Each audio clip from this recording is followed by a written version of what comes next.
안녕하세요. 써든초입니다. 오늘은 대학병원에서 근무하는 의사들이 절대 마시지 않는 음료수가 있는데 이와 관련된 이야기를 해보려고 합니다. 퀴즈 한 가지를 내볼게요. 대학병원 의사들이 절대 마시지 않는 가장 싫어하는 음료수가 있는데 뭔지 아시나요? 정답은 바로 판타예요.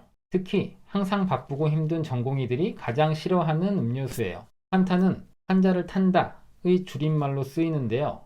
환자가 잘 온다, 환자를 몰고 다닌다, 환자가 많다 이런 뜻이에요. 아, 이 쌤 완전히 환타야. 와, 쟤 진짜 대박 환타다.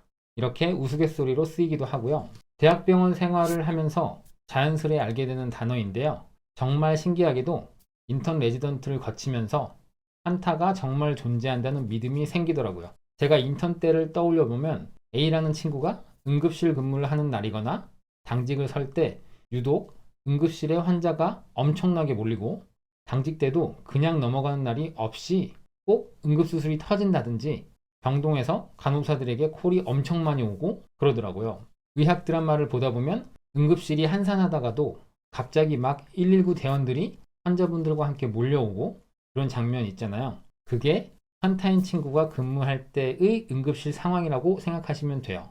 레지던트 때도 외과에서는 간담체외과, 대장학문외과 등 파트가 여러 개로 나뉘어서 두 달마다 파트를 변경해서 수련받곤 했는데 환자분들이 퇴원을 해서 입원 환자 수가 많이 줄어들다가도 한타인 친구가 그 파트로 오기 되기 한 일주일 전부터 그 파트에 입원 환자가 갑자기 하나둘씩 늘어나기 시작하는 거예요. 수술 케이스도 마구 늘어나고 이런 일이 생기더라고요. 병동 환자가 늘어나는 건 전공의가 담당해야 하는 환자 수가 늘어나는 거고 그 환자에 대해 확실히 파악해야 하고 처방을 내고 수술 후 관리를 하고 그렇게 업무가 늘어나는 것을 뜻하거든요. 제가 외과 레지던트 때 한 살 어린 동기 녀석이 진짜 환타였어요.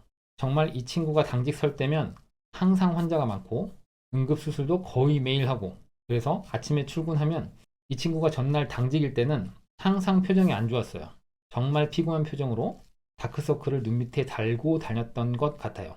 꼭 밤사이에 응급수술이 있거나 병동 환자 상태가 안 좋아서 환자를 보고 처치를 하느라 잠을 거의 못 자고 그런 일이 생기더라고요. 파트 변경할 때도 이 친구가 가기로 한 파트에서는 꼭 환자가 많아지고 평소에 보기 힘든 중증도가 높은 환자들도 많아지고 그래서 선배들이 이 친구랑 같은 파트가 될 때는 항상 긴장하고 그러기도 했거든요.